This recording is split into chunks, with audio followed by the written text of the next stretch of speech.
Hey guys, how's it going? It's me, EODGamer here, and let's talk about best 4-star characters in Zenless Zone Zero. Not all of us are going to be getting many 5 stars, and we will have to fill our roster with some 4-star characters. I'm going to be talking about the better ones that you can put in and who they work well with many different characters in case you're thinking of getting certain combination of units as well. This is a great video for preparation. Of course, I want to give a disclaimer. This is a CBT3 video as of time of recording. It's just to prepare us in advance. Numbers may change, equipment may change, but largely we have played from CBT 1, 2 and 3, all 3 of the closed betas so far. And the overall kit of characters roughly stayed the same, just a bit of tweaking here and there. So this video will still apply, especially if we are not talking about exact numbers or who does 10% more damage. We're not going to be talking about that very high level stuff here. If you are interested to know whether our opinions carry weight, you can check our live section on this channel as well. We've cleared endgame content, the hardest content already on this game. So we are kind of entitled to talk a little bit about this game. If you trust the EODGamer brand as well, you can check out our main channel. This is of course our second channel for Zenless Zone Zero. But that aside, all that disclaimer, I just want to give you that disclaimers quickly. Let's jump in straight to the video. I don't want to waste your time. That's what this channel is all about. First things first, if you are a new player into the game and you are deciding what to play, characters with range generally are slightly higher up in terms of usability, but I'm not going to factor that in a tier list. Tier lists are what am I caring about. I want to care about how useful they are going to be in maybe 1 month into the game, 2 months into the game, so I can give you a fair judgment of who is going to be worth investing in as well. So let's first talk about it. I think out of all of the 4 stars, probably I would say S tier characters will be, in my opinion, characters like Nicole. Why do I think Nicole is S tier? She's going to be very mid early on, but she's S tier in the later part of it because she has a lot of buffing and she's one of the only characters with Aether damage. The other character in the game is of course the limited character that has just been introduced in CBT3. That is of course Zhu Yuan, who we tested out as well with the live demo section at least that they were kind enough to offer, even though we don't have her on this account. So Aether is a very rare element currently in the game, making Nicole's value as a free-to-play character that we all have very high. S tier also, because you are very strong against Aether enemies too. You can inflict corruption and stuff like that. Not only is that, she's also buffing the entire team. So why else do I think she's super strong? Let's just look at her overall kit. If you see her X special attacks and if you want to see animations of this character, the channel already has a showcase on all the different characters and the function. She has a very strong skill ability, which is skill and special attacks, basically the similar things. When you have enough energy, you can launch your special attack, which creates this ball that sucks enemies in, so it's already a crowd control, dealing good amounts of Aether damage as well. Her ult is also a huge ball that sucks in more enemies, which enables also reactive assist that you can have your teammates switching in, so it's a very supportive, not only crowd control, but also some range damage, provides a rare element, and at the same time you also can trigger a reactive assist to do more damage, swap in new characters and stuff like that. Other than that, she is of a support class, which means that she's able to use equipment, for example like this one over here, which means all of the different equipments. You will see that supportive gear are generally catered towards buffing other teammates. The vault here, when you're dealing Aether damage using your skill, a chain attack or ultimate ability, you basically buff all targets damage for the equipper. So it's very good amounts of gear, and you can see for the different gears, and we have a video on the channel already that talks about some of the different gears. If you're interested in more content, check it out over there. But we'll do more build guides on these exact characters if you're interested. I'm waiting for it to go live so that we can get finalized information. This is just to give you a high level overview. Another reason why she's also S tier is that chaotic metal, which is the Aether set bonus. They all have like elemental set bonus, but this one over here, chaotic metal, increases not only the Aether damage, which all the elemental sets have, but you get a very nice buff whenever a squad member inflicts corruption on an enemy. The enemy takes more damage. This is one of the unique sets that is supportive in nature, because you place a debuff on the enemy that takes more damage, which means you can buff teammates even though they are of different elements hitting that target. Very nice, very rare element, and very useful overall kit that she has too. On top of that, her core passive is also great. Hitting an enemy, reload, enhancing base attack when her bullets fire, reduce enemies' defense. So a very well-rounded support Great character design also, so it's really fine. Not only that, it applies a debuff if you're playing Aether teams. So good in mono Aether teams, but also good in like mono or dual character Aethers, a 2-element hybrid kind of thing, with a double DPS of Aether if you are planning to play Zhu or future Aether characters. She's free as well, so very, very good value. I'm not going to touch on like the additional copies because in closed betas, from my experience after playing Honkai Star Rail, Zenless Zone Zero, Wuthering Waves betas, and etc., these additional copies are the ones that tend to change the most as they're trying to figure out the monetization of the game. I think this character is S tier. One of the huge caveats, and this is where we talk about pros and cons, I don't want to just lead you down a rabbit hole, no pun intended with Cunning Hairs, but one of the downsides of this character is she probably will feel a little tricky to play because you need to understand rotations very well, and although she's a ranged character, she plays very similar to a melee character where she does go in quite close, especially when she's firing her bullets and stuff like that. So that's one important thing to know. Not a true range, you still get hit more often than not. A true range character will be like that of Billy, but we'll talk about him in a bit. Overall, I think he's an S tier character. Takes a while to get into, but very, very strong as well. Another character that I'm considering putting in the S tier is probably going to be Soukaku. This is an even harder character in my opinion to fully understand than Nicole. Nicole is relatively straightforward, a bit of range. You have bullets that shoot in, crowd control. Soukaku is going to be similar in that sense where she's going to be supporting your team, but a bit of a difference. So instead of firing a bullet, she has this spinning fan formation that kind of like drags in enemies closer to her. She's going to be having a lot of field time because this takes a very long animation. So long animation, some sort of crowd control, and has good amounts of ice application, but requires her to be on field when she's hitting the enemies a little bit more compared to Nicole, who's just like shoot the ball, get out, shoot the ball, get out. Soukaku has a little bit more field time and exchange that for a little bit of more ice application and more damage as well. Her fly the flags ability, as you can see here, don't bother about like understanding this overall kit. I'm just telling you what she's good for. If you're interested in the character and more information, I have very, very good build guides that's coming up on the channel once everything is finalized to get us actually knowing like rotations and stuff like that. Once, of course, information is finalized. No point talking about that now. So fly the flag when you use her skill, which is the crowd control, sucking everyone in. She gives the entire the person switching in a massive amount of attack buffs that scales off with her base attack. Very similar to the likes of Bennett in Genshin Impact, scaling off of attack, buffing one character in the field. Very, very nice, and she forces your teammate to like be able to swap in. So if you don't want to like swap in with no benefit, at least you get a reactive assist from her skill ability, which is quite strong. Her out, also similar, you enter a bit of a mass state doing some sort of DPS, so a little bit more towards the damage aspect. But what I really like about this character that I think is quite good is that she's going to work very nicely with ice teams, especially if you're playing like mono ice teams with, for example, Ellen, Lycon and stuff like that. Quite a good amounts of ice buffing to the team, as you can see. Group set meal, you increase the ice damage of the squad by 15%. So supports generally scale better, especially those that buff damage, because this is all a game generally about rotations. Lesser field time, more usage, I think is good. I'm thinking of putting her in S- for the fact that as a supportive character, you don't really want the character to take up too much field time. Now, on the other hand, Nicole takes up very little field time and does so much buffing. Soukaku, on the other hand, you will feel as you get into the game. She does take a little bit more field time than Nicole, and for the fact that she's a supportive character, I want them to take slightly less. So I'll rate her as a S-, but still very, very strong. So that aside, let's go into the other characters who I think might not make the S tier cut. Let's talk about the closest character to that top choice, because I want to like stagger it out. That will probably be Ben, and as you can see, we're trying to like rank it into order of good characters to the not as good, but even the not as good characters might still be good, especially if you're a new player trying to get into the game. One of the characters I want to talk about is Ben. Probably will be S- or A+, depending on your game state. Ben is the only defense type character in the game currently, which means that if you have any defense gear, you have any equipment, because these equipment are exclusive to their typing, if you have any of these, you likely want to slap it on Ben. Ben gives damage reduction, he gives massive amounts of shielding, especially if you're a newer player, you don't really understand mechanics of like dodging when the boss is going to attack, or you haven't seen the boss before and it's like a do or die, you want to complete your run without restarting, wasting time. Ben is a very solid choice because shielding, blocking is a lot of value, especially in these kind of games. He has a lot of damage reduction in his overall kit.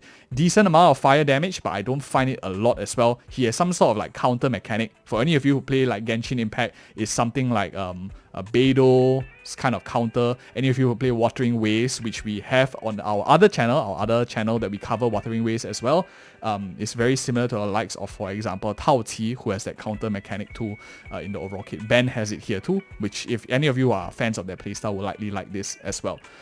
Other than that, you can see here, if you have a shield, he does buff your team. Even though he's a defense unit, he does buff your team for crit rate if you have this active, which means you have multiple fire characters in your team, or you have multiple characters of the same faction, which is, I think Ben's faction is the Bellabok Heavy Industries, like Grace, Colada and stuff. And if I'm not wrong, Colada and him share a unique animation if you want use the burst of one of them. So if you're interested in any of that, Ben is probably a pretty good pick. Very good S- if you're a new player getting into the game, but still very, very useful if you are a slightly stronger player. You're good with rotations, you know how to use the counter mechanic of his overall skill. I think also a really solid. His shielding and damage reduction is the only one in the game so far, so you might be able to use him depending on your playstyle.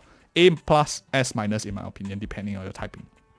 Next character that I want to talk about, which is also pretty strong, would probably be a character like Anton. I think Anton is going to be a little bit underrated overall because he's a 4-star DPS in nature, and generally 4 stars have less stats. But one thing I really like about Anton after playing him a lot, especially in CBT3, which felt like he got a bit stronger here, and this is a character that depends on multipliers. If you're looking for a 4-star DPS, electric typing, Anton is actually quite attractive. He uses a very nice ultimate that he smashes on the ground. He deals massive amounts of AoE damage.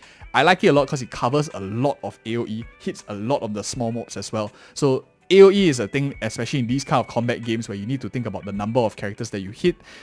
Very, very strong as well to hit a lot.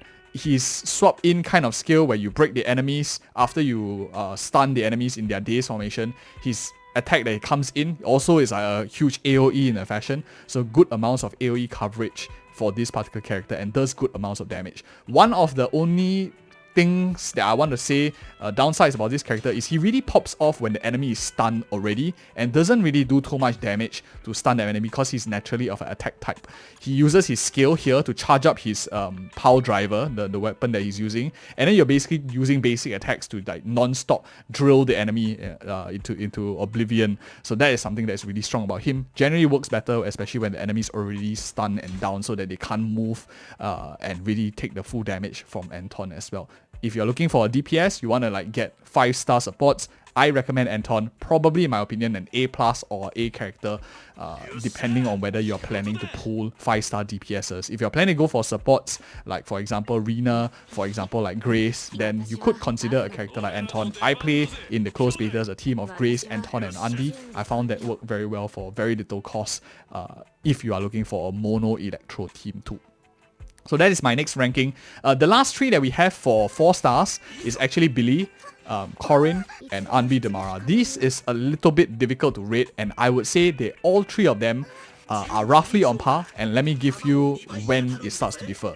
Out of all of them, I like Anby the best, but I see her faults as well. In my opinion, she's an A rank character, a A tier character. Very safe pick to go for because she offers stun, which helps you build daze on the enemy much quicker, so you can get them in the stun state. She's a free character as well, meaning that she is very accessible, free to play friendly. You can save your resources for other characters, and given that it's the first character you get in the game, you probably will maximize the value out of this character. I think you will graduate from this character very, very quickly once a new stun character or you migrate away from electric teams into some other team. Anby takes up quite a amount of field time, doesn't do the best amount of damage. Anton, I think, does a lot more damage, but she inflicts a ton of stun on the enemy, and she's relatively simple to play. A very easy character to play as the main on-field character until you stun the enemy, and then you can easily swap out to another DPS such as Anton. Where she's lacking, I think, is in the damage element and her AoE aspect. She's very, very largely single target in nature with some sort of AoE fashion. But other than that, very simple character, very easy to run. I like her a lot, very cheap to build as well with the combo. We'll talk about the builds in a little bit, okay, once the things is all finalized, because all these numbers here that you see on this gear can easily change come official launch. I just want to give you an easy standing so you can prepare what character is going to be good for who. And if I didn't like talk about it enough, let me just briefly talk about the team characters that they can cover right at the end of this video. So next up, let me go with the next place that I have. Probably is going to be Billy, which is an A to an A- character. Billy is a very plain vanilla character. The caveat to this rating is if you are a new player, Billy is probably S tier. But if you are a player who is quite fast hands, I don't have fast hands. If you're a player who is very fast hands, good with reactions, you are very quick dodging, you perfect assist, you perfect dodge everything, Billy is going to feel quite lackluster. He's a very long range character, which means that you can dodge a lot of the mechanics that the bosses have just simply because you are so far out of reach. Does decent amount of damage, especially if you can proc assault from the physical element, that anomaly that they have. You basically get rid of a lot of the nitty-gritty, especially if you're learning the game. But once you have learned the game, and once you really are pretty good with mechanics, dodging, quick dodging and all these adds to DPS, and that's when I feel like Billy doesn't really add too much value outside of that, because a lot of his value comes from early game, trying to understand how bosses work. Play him for a couple of levels, but maybe you might want to not go too ham on him unless you're looking for a pure physical team. Doesn't offer too much in my opinion. I think he likely will be outclassed by a character like Nicole Miyamata, especially if you are getting used to the game and you want to do a bit of melee damage. Nekomata here is already giving quite a lot of physical attack damage, which requires a lot of on-field time. Billy is a character that fights a lot for on-field time also, and doesn't really have a better place. Unlike Anton, Anton offers more AoE, physical, he offers more of a quick swap mechanic and has a special place when the enemy is stunned, then he comes in.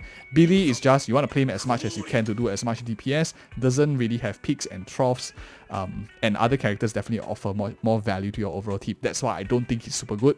Corin, on the other hand, this is a very tricky one. I am talking about her last, not because she's the worst, but I think it's because she has the highest range and one of the characters that I think is very subjective to your playstyle specifically.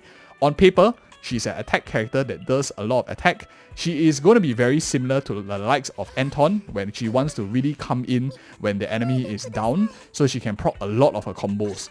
A lot of her combos, you will realize, are channeling abilities where she likes to be on field, taking up a lot of field time and doing that whole chain when the enemy is already downed. The problem with physical class is currently in the game there are no physical stunners. You have Nicole Miyamata, who's attack class, you have Corin, who's attack class, you have Billy, who's attack class, which means you're going to take a really long time in order to see Corin actually get into the game, similar to Anton, who has Anby helping stun, and then Anton comes in when the enemy is stunned and takes more damage from being stunned. Corin, on the other hand, triple attack comp in physical currently that we have in the game. Not very, very ideal, I think, for a character who's a channeling character. You generally want to have a bit more dodging, a bit more dodgeability. That's why I think for the launch of the game, I don't really recommend this character too much unless you're planning to run attack characters with very high anomaly. In the closed beta 2, there was a cheese strat that people were running with many anomaly gear on these physical characters just specifically to proc assault to do massive amounts of physical damage. But as CBT3 came, attack being a classification and stuff, I don't think that is as viable. We have to see on official launch, and I will update you guys as we go along. That's my job, to help you guys too. I do think that this character will scale very well with time. If you have a stun physical especially, that is one of her key spikes in power in my opinion. But for launch, if she gets better in time, you can just build her later on when you really need her to be like an Anton kind of character. As you can see, a lot of her things here is like deal more damage to stun, increase damage with chainsaw. So not too much supportive ability, really that DPS that you're looking for a physical team. Anton, on the other hand, offers a lot of AoE. Corin is largely single target in nature, so that is one of the huge caveats. But now let's talk about the 4-star characters. Since we already talked roughly around the rating, I probably will rate Corin A- to a B+ at the launch of the game, just because of the strategic fit that she fits in. I understand her kit, she will have value one day, but when that value comes, her rating will be adjusted accordingly. I just don't think Corin is worth building right at the start, but that doesn't mean she's unusable. I've seen teams with Corin, Billy, and Nicole Miyamata that do really well in CBT2. not so much in CBT3 at least, and launch. I'll update you as we go. Other characters, Billy is actually very, very good in both a Cunning Hair's team as well as a team with Nekomiya Mata. If you are looking for range and a little bit more assault proccing, he's great for dodging enemies, and that's what I see him generally feeling. Otherwise, it's relatively flexible in a slot if you're looking for a range DPS. You can feel like two main characters in like other elements, slap on a Billy with Anby in like some comp, generally works quite well. I don't think Billy and Nicole works as well together. I just think two range means you're relying a lot on one single melee character, which can take quite a lot of damage, especially if you don't have like perfect fast hands and your other two characters don't take too much damage. So you have to rely on one character right in front, and that's one of the feelings I get from the game so far. So other than that, let's talk about Soukaku. Soukaku Ice team generally works very well with other Ice characters like Alan. For example, characters like Lycan. I think these three pair really well together. You have a character like Alan who's attack, you have a character like Lycan who's stun, and a support character like Soukaku. That's also why Ice is one of the meta teams, even at launch, very strong. If you're going for Alan, consider Lycan. I think they'll make a nice team. If you don't mind having lack of elemental coverage, that's for Soukaku as well. I think she's pretty strong pick. Ben is great in Bellabog Industry teams, but I feel that he pops off best with Colada, based on the teams that I've played so far. These two work really well. They're both of fire typing as well. One defense, Colada, if I'm not wrong, is a stun class, so you can easily fit a lot of attack characters into the last slot if you want, and there are quite a number of flashy attack characters. Both of the limited characters like Zhu Yuan and Alan Zhou, both of them are attack characters, so they are already quite flexible fitting into this one as a flex unit too. Next up, we have, who else have I not talked about? So 1, 2, 3, 4 I talked. Anby and Anton I think work really well together. One is attack, one is stun. This is probably the best free to play way to go if you're looking for good amounts of coverage. Only downside is their of the electric element, both of them together. The best way to actually counter that is if you realize the enemies that are strong against electric are weak to Aether, you could consider putting Nicole as your 2 slot, so running the top 3 is quite a good free to play 4-star only team. Otherwise, you can run like a mono electric team with, for example, Anby, Grace, and Anton, or Anby, Rena, and Anton. These are all possibilities as well, depending on what you want. And Nicole is really very super flexible, can fit into most teams because of her offerings. She offers a lot of CC, a lot of buffing. If you're looking for just that supportive flex and you're not planning to run Soukaku, they really are competition with each other because they don't really like to fill the same team as well in the niche. So for Nicole, I think Nicole works best with Zhu Yuan at the later stages when we start having the second banner unlock. That is when Nicole really starts popping off. But even at the start, she's also pretty decent, quite flexible. And I would recommend most people with additional resources to build her, even if you're not planning to go into, for example, a corruption team. And if you guys found this video helpful, I talk about more of these concepts, more of these thoughts, and share in detail. We've played CBT since a really, really long time, 1, 2, and 3, and I think I have a lot more information I want to share with you. Check out the videos on our channel before launch, and once launch comes, that's when we're going to hit the ground running. We have track record in Honkai Star Rail and Wuthering Waves, helping people start the game very well. Our recommendations generally last for quite a long time, and I think we're fairly accurate. But anyways, guys, thank you so much for watching, and see you in the next video.